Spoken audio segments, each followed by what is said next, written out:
মধ্যে কোরবানির প্রাক প্রস্তুতি শুরু হয়ে গেছে। আমরা অনেকেই কোরবানি করার জন্য যত প্রস্তুতি আছে সেগুলো ইতিমধ্যেই শুরু করে দিয়েছি। তো এই কোরবানিকে সামনে রেখে কয়েকটি কথা আরজ করার আলাদা রাখি, ওমা তৌফিক ইল্লা বিল্লাহ। আমি শুধুমাত্র সেই সব ভুলগুলোর কথাই বলবো যে ভুলগুলো অহরহ সবার ভিতরে আছে। কোরবানির যে ভুল ত্রুটিগুলো, বিচ্যুতিগুলো আমাদের সাধারণত অহরহ হয়ে থাকে, সেই ভুল ত্রুটি, সেই বিচ্যুতিগুলোর ভিতরে সর্বপ্রথম এবং সবচেয়ে বড় এবং প্রধান ভুল হলো কোরবানির ক্ষেত্রে নিয়তের অশুদ্ধতা। বহু লোক আমরা কোরবানি করি, অথচ আমাদের কোরবানির আগে আমাদের নিয়তটাকে সাফ এবং পরিষ্কার করে নিতে পারি না। বহু লোক আছেন, বরং আমি বলবো সমাজের বিরাট একটা অংশ আছে যারা কোরবানি করে সামাজিক মর্যাদার দিকে লক্ষ্য করে। লজ্জা থেকে বাঁচার জন্য মানুষ কি বলবে, সমাজের মানুষ কোরবানি না দিলে কি বলবে, বহু বছর কোরবানি দিয়ে আসতেছি, এবছর না দিলে কি হবে, কেমন দেখাবে, মানুষ কি বলবে, এরকম মানসিকতা থেকে অনেকে কোরবানি করেন। অনেকে কোরবানি করেন যে নতুন আত্মীয় হয়েছে, অন্য বছর ভাগে দিলেও এবছর আর ভাগে দেওয়া যাবে না, কারণ নতুন আত্মীয় হয়েছে, তার কাছে একটা মান মর্যাদার ব্যাপার আছে। এরকম চিন্তা থেকে অনেকে কোরবানি দেয় না। ভাই, মেয়ে বিয়ে দিছে নতুন, তাহলে জামাইয়ের বাড়িতে রান পাঠাইতে হবে, অতএব ভাগে কোরবানি দিলে চলবে না, গোটা গরু কোরবানি দিতে হবে। সারা বছর কোরবানি, সারা জীবন কোরবানি দিয়ে আসছি, এবছর যদি না দেই, অর্থনৈতিক যত টানাটানি থাকুক না কেন, তাহলে চোখ বাঁচে না। এই সমস্ত চিন্তা মানসিকতা থেকে বহু লোক কোরবানি করে না ভাই। এই কোরবানিগুলো সব অশুদ্ধ কোরবানি। সবচাইতে বড় অংশ নিয়তের ক্ষেত্রে যে ভুলটা করে সেটা হলো কোরবানির ক্ষেত্রে এটাকে গোশত খাওয়ার একটা উৎসব, গোশত খাওয়া, গোশত সংগ্রহ করা, অল্প পয়সায় ভালো গোশত সংগ্রহ করা, এই উদ্দেশ্যে, এই ধান্দায় সমাজের বিরাট একটা অংশের মানুষ কোরবানি করে। গোশতের উদ্দেশ্যে যদি কেউ কোরবানি করে, গোশত যদি তার মূল টার্গেট এবং আসল উদ্দেশ্য হয়, তাহলে কোরবানি সহি হবে? আল্লাহ সুবহানাহু ওয়া তাআলা কি বলেন? তোমাদের কোরবানির পশুর গোশত, রক্ত এর কিছুই আল্লাহর কাছে চায়, বরং তোমাদের যে তাকওয়া, কোন মন মানসিকতা নিয়ে কোরবানি দিচ্ছ তুমি, তোমার মনের সেই তাকওয়াটুকু, এটা আল্লাহ সুবহানাহু ওয়া তাআলার কাছে পৌঁছায়। কোরবানির ক্ষেত্রে আরেকটা বড় ভুল হলো, যারা কোরবানি দেন, বিশেষ করে যারা গরু কোরবানি দেন, এদের বেশিরভাগ লোকই গরুর গোশত বানানোর জন্য ধামা, ছুরি এগুলোর ব্যবস্থা করে, কিন্তু গরু জবাইয়ের জন্য যে ছুরি ব্যবস্থা করা দরকার, একটা ধারালো ছুরির ব্যবস্থা করা দরকার, সেই ব্যবস্থাটুকু বেশিরভাগ লোক করে না। তাকায় থাকে এলাকার ইমাম সাহেব, মুয়াজ্জিন সাহেব বা মৌলভী সাহেব, উনি জবাই করে দিবে, অতএব ছুরি উনি নিয়ে আসবে। তো মৌলভী সাহেব যে জবাই করেন, ওই বেচারার কাছে তো ছুরি 4-5টা থাকে না। ছুরি কয়টা থাকে? একটা থাকে। প্রথম যে গরুগুলো জবাই করে উনি, সেগুলো মাশাআল্লাহ খুব ভালোভাবে জবাই হয়ে যায়, কিন্তু এরপরে 3, 4, 5 নম্বর সিরিয়ালে পরে যে গরুগুলো আসে, সেগুলো কি হয়? সহজে জবাই হয় না, কারণ ছুরির ধার কমে যায়। ঠিক না বেঠিক? অতএব যিনি কোরবানি দিবেন, তার দায়িত্ব হলো কোরবানির পশু জবাইয়ের জন্য ধারালো ছুরির ব্যবস্থা করা। মৌলভী সাহেব আর কোরবানি কত নম্বর সিরিয়ালে দিবেন বা কত নম্বর সিরিয়ালে তিনি পাবেন, সেটা তিনি নিজেও জানেন না। অতএব তার নিজের দায়িত্বে এই কোরবানির পশু জবাই করার জন্য ধারালো ছুরির ব্যবস্থা করতে হবে। নবী করিম সাল্লাল্লাহু সাল্লাম স্পষ্টভাবে নির্দেশ করেছেন, সুনানে আবু দাউদের হাদিসে আসছে, আল্লাহ তাআলা প্রত্যেকটা বস্তুর প্রতি ইহসান, দয়া দেখানোর নির্দেশ আল্লাহ সুবহানাহু ওয়া তাআলা করেছেন, অবধারিত আমাদের জন্য আল্লাহ সুবহানাহু ওয়া তাআলা করেছেন। এমনকি পশু যখন আমি জবাই করব, নবী সাল্লাল্লাহু আলাইহি সাল্লাম বলেন যে তোমরা ছুরিকে ধার দিয়ে নিও, ওয়াল ইউরিহ যাবিহাতাহু, এবং যেই পশুকে জবাই করবা তাকে একটু আরাম দিও, অর্থাৎ যত কম কষ্টে তার রুটা বের হতে পারে। আপনি যদি পোষাইতেই থাকেন, এটা অনুচিত।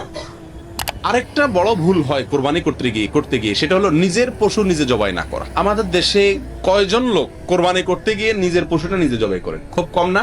সবাই ওই হুজুর বা মৌলভী সাহেবের দিকে তাকায় থাকেন, ঠিক না ঠিক? অথচ বুখারী মুসলিমের হাদিসে আসছে, নবী করিম সাল্লাল্লাহু আলাইহি সাল্লাম তার কোরবানির পশু নিজের হাতে তিনি জবাই করেছেন। তিনি 2টি কোরবানি করেছেন, তার 2টাই তিনি নিজের হাতে কি করেছিলেন? জবাই করেছেন। এখান থেকে বোঝা যায় যে কোরবানির পশু নিজের হাতে জবাই করা বেশি উত্তম। তাছাড়া কোরবানি আপনি যখন করবেন, তখন কোরবানির এই পশুটাকে হয় আগে থেকে আপনি লালন পালন করছেন, অথবা এই পশুটা কিছুদিন আপনার কাছে ছিল, কেনার পরে এক ধরনের মায়া কিছুটা হলেও সৃষ্টি হয় কি হয় না? আপনি নিজের হাতে যখন তার গলায় ছুরি দিবেন, আপনার ভেতরে এক ধরনের কষ্ট হবে কি হবে না? এই কষ্টটুকু তো এক ধরনের ত্যাগ কি ত্যাগ না?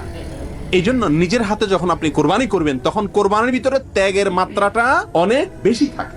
সেজন্য একজন মানুষ চেষ্টা করা উচিত যে আমার নিজের পশুটা আমি কোরবানি করব। জবাই করার শুরুতে আর কোনো দোয়া নাই, একটাই দোয়া, বিসমিল্লাহি আল্লাহু আকবার। এটা জানে না এমন মানুষ কে আছে বলে? সবাই জানে, ঠিক না ঠিক? অতএব নিজের পশু নিজে কোরবানি করার হিম্মত থাকা উচিত কি উচিত না? আরেকটা ভুল হলো ভাই, কোরবানির পশু জবাই করার পরে রুহ যাওয়ার আগেই ওইটার রগ কাটাকাটি শুরু করা। এটা হয় কি হয় না? বিশেষ করে কসাইরা যারা গরুটা বানাবে, চামড়া ছিলবে, তারা ছোট ছোট চাকু নিয়ে, এখনো রুহ বের হয় নাই, এখনো সব রক্ত বের হয়ে সারে নাই, নিস্তেজ হয় নাই, তার আগেই পায়ের রগগুলা কাটা শুরু করে, অনেকে চামড়াও ছেলা শুরু করে দেয়। ঠিক না ভাই? ঠিক। এটা চরম বড় অন্যায়, অনেক বড় মাপের জঘন্য অপরাধ। জবাই করার আগে ছুরিকে ভালো করে ধার দিয়ে নিতে নির্দেশ করেছে। যে ইসলাম আপনাকে ভোঁতা ছুরি দিয়ে পশুকে জবাই করার অনুমতি দেয় নাই, তাকে অযথা কষ্ট দেওয়ার অনুমতি দেয় নাই, সেই ইসলাম কিভাবে আপনাকে অনুমতি দেয় একটা জীবন্ত পশুকে আপনি রগ কাটা শুরু করলেন আর চামড়া ছিলা শুরু করলেন? এটা কত বড় কষ্টদায়ক বিষয়। 2 মিনিট 3 মিনিট ধৈর্য আমাদের কুলায় না। আরেকটা বড় ভুল হয় আমাদের, সেটা হলো কোরবানির পশু জবাই করার আগে আমরা মনে করি যে ভাগে কোরবানি দিলে, যে কয় ভাগে কোরবানি দিচ্ছে, যে কয়জনে কোরবানি দিচ্ছে, তাদের সবার নামের লিস্ট লিখে যিনি জবাই করেন ওই নামগুলা তিনি পড়ে তারপরে জবাই করতে হয়। ঠিক না ভাই? ঠিক। এই জন্য আমরাও লিস্ট আগে ভাগে লিখে রাখি এবং ওই মৌলভী সাহেবের হাতে ধরাই দিই। মৌলভী সাহেব একটা একটা করে মন্ত্রের মতো করে নামগুলা পড়ে, এরপরে বিসমিল্লাহ আল্লাহু আকবার বলে জবাই করে। আর যে নাম না পড়ে জবাই করছে মৌলভী সাহেব, তো মৌলভীর টাকা কেউ দিবে না, কারণ ভক্তিই হবে না। ঠিক না ভাই? ঠিক। অথচ এই কাজটার কোনো ভিত্তি নেই। শরীয়তে জবাইয়ের আগে যে কয়জনে কোরবানি দিচ্ছেন, ভাগে দেন আর একাই দেন, যারা কোরবানি দিচ্ছেন তাদের নাম মুখে নেওয়া, উল্লেখ করার কোনো নির্দেশনা ইসলামী শরীয়তে নাই। তবে হ্যাঁ, নবী করিম সাল্লাল্লাহু আলাইহি ওয়াসাল্লাম জবাই করার পরে আল্লাহর কাছে দোয়া করছেন, আল্লাহুম্মা তাকাব্বালহু মিন্নি, আল্লাহ এই পশুটা আমি আমার পক্ষ থেকে কোরবানি করলাম, আমার পক্ষ থেকে তুমি কবুল করো। অতএব যদি কয়েকজন মিলে দেয় তাহলে এবার বলা যেতে পারে, আল্লাহ এটা আমাদের সবার পক্ষ থেকে তুমি কবুল করে নাও, যথেষ্ট। আর এখানে যদি নাম উল্লেখ করতে চান, বলেন আল্লাহ আমি আব্দুর রহিম, আব্দুর রহমান, আব্দুল্লাহ, আব্দুস সবুর, আমরা কয়েকজন মিলে কোরবানি করছি, আল্লাহ আমাদের সবগুলো আপনি কবুল করেন। বাস, এটা জবাই করার শেষে আপনার নিজের ভাষা বলতে পারেন, মুস্তাহাব, বলাও কোনো জরুরি না। কথা বুঝে আসছে ভাই? প্রিয় ভাইয়েরা, আরেকটি ভুল হলো, এই ভুলটা পরিমাণে সবচাইতে বেশি, 100% বলা যেতে পারে 100 ভাগ লোক কোরবানি করতে গিয়ে ভুলটা করে। সেটা হলো কোরবানির পশু যারা বানায়, কসাই, তাদেরকে পারিশ্রমিক দেওয়া হয়। ঠিক না ভাই? ঠিক। পারিশ্রমিক হিসাবে নগদ টাকা, তাদের সাথে চুক্তি থাকে, হাজারে কত টাকা, এরকম একটা সিস্টেম আছে। এই সিস্টেমে গোটা গরু বলেন, ছাগল বলেন, এটা তারা বানায়। এই তাদের সাথে যে অর্থ চুক্তি থাকে পারিশ্রমিক হিসাবে, এই পারিশ্রমিকের বাইরে তাদেরকে আবার কোরবানির পশু থেকে কি দেওয়া হয়? গোশত দেওয়া হয়। যদি তাদেরকে অন্য 10 জনের মতো দেওয়া হয় তাহলে তাতে কোনো আপত্তি নেই, কিন্তু তারা যেহেতু গরু বানাইছে সেই হিসাবে তাদেরকে অন্য 10 জনকে হয়তো আধা কেজি 1 পোয়া করে আপনি দিচ্ছেন, সাধারণ যাদেরকে দান করছেন, কিন্তু এদেরকে 2, 4, 5 কেজি দিচ্ছেন। কেন? তারা কষ্ট করছে, পরিশ্রম করছে তারা, এই জন্য তাদেরকে দিচ্ছেন। তাহলে পারিশ্রমিক হলো। পরিশ্রম করছে সেটাকে খেয়াল রেখে দিলেন, তাহলে এটা কি হলো? পারিশ্রমিক হলো। আর এই পারিশ্রমিক হিসাবে আপনার কোন কসাইকে অতিরিক্ত গোশত বলেন বা পশুর অন্য কিছু বলেন, এটা দেওয়া শরীয়তে জায়েজ নাই। এই সম্পর্কে নবী করিম সাল্লাল্লাহু আলাইহি সাল্লামের একাধিক একেবারে স্পষ্ট নির্দেশনা পাওয়া যায়। বিশেষ করে সহিহ বুখারীতে নবী সাল্লাল্লাহু আলাইহি সাল্লাম কোরবানির পশু এটা কসাই যারা কাটে অথবা এটাকে বানায়, তাদেরকে এই কোরবানির পশু থেকে কোনো কিছু দেওয়া যাবে না। আলী রাদিয়াল্লাহু তাআলা আনহুকে নবী করিম সাল্লাল্লাহু আলাইহি সাল্লাম বিদায় হজের সময় তাকে কোরবানির পশুগুলা তিনি নিজের হাতে অনেকগুলো কোরবানি করেছেন, বাকিগুলো তাকে করতে বলেছেন। এরপরে বলেছেন এই পশুর সবকিছু বন্টন করে দাও মানুষদেরকে, হাজিদের মধ্যে তাদেরকে খাওয়াও, আর খবরদার কোনো কিছু তুমি ওই কসাইকে বা যারা বানাবে তাদেরকে দিবা না। অর্থাৎ তাদের পারিশ্রমিক আলাদা দিবে, নগদ টাকা দিয়ে, কোরবানির পশু থেকে আপনি দিবেন না। আরেকটা ভুল হলো ভাই, কোরবানির গোশতের ক্ষেত্রে সামাজিক ভাবে বন্টন করার একটা সিস্টেম অনেক এলাকাতে প্রচলিত আছে। অর্থাৎ ভাগে কোরবানি দিলে সমাজের মোড়ল মাতবররা সব কোরবানি থেকে, গরু হোক ছাগল হোক, সেখান থেকে 3/1 গোশত উঠায় নেয়, কালেকশন করে, এরপরে সমাজের গরিবদের মাঝে সেটা বন্টন করে। এটা আরেকটা অন্যায় কাজ। দেখতে মনে হচ্ছে কাজটা খুব ভালো কাজ, সবাই যার যার মতো কি দিত না দিত, সমাজের নেতারা, মোড়ল মাতবররা, গ্রামের নেতারা, এরা আপনার সবার গুলো থেকে 3/1 করে করে উঠায় নিয়ে তারা এবার গণহারে দিচ্ছে। এটা বোধহয় সুন্দর বন্টন হচ্ছে না ভাই। এই পদ্ধতিটা গর্হিত এবং এটা পরিত্যাজ্য, এটা পরিহার্য। এই পদ্ধতিটা উচিত না এবং কোরআন হাদিসের সাথে এটা সঙ্গতিপূর্ণ না। কারণ কোরবানির পশু শুধু নয়, যে কোনো ক্ষেত্রে নবী সাল্লাল্লাহু আলাইহি সাল্লাম স্পষ্টভাবে বলেছেন, কোন মুসলমানের সম্পদ তার মনের সন্তুষ্টি ছাড়া এটা দান হিসাবে গ্রহণ করা বা যে কোনো ভাবে গ্রহণ করা, এটা কি নাই? জায়েজ নাই।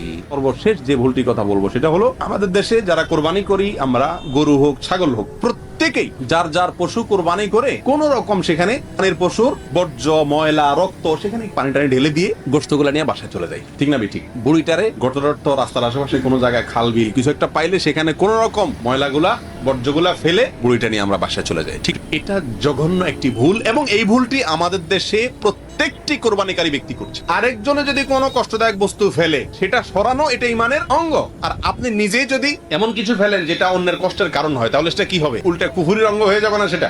জন্য এই জিনিসটা আমাদের সকলের খেয়াল করা উচিত যে আমার কোরবানির পশু রক্ত হোক, বর্জ্য হোক, কোনো কিছু ফেলে যাব না। আল্লাহ সুবহানাহু ওয়া তাআলা আমাদের সকলকে সংশোধন হওয়া এবং বিশুদ্ধভাবে কোরবানি করার তৌফিক দান করুন। জাযাকুমুল্লাহ ওয়া আখিরু দাওয়ানা আনিল হামদুলিল্লাহি রাব্বিল আলামিন।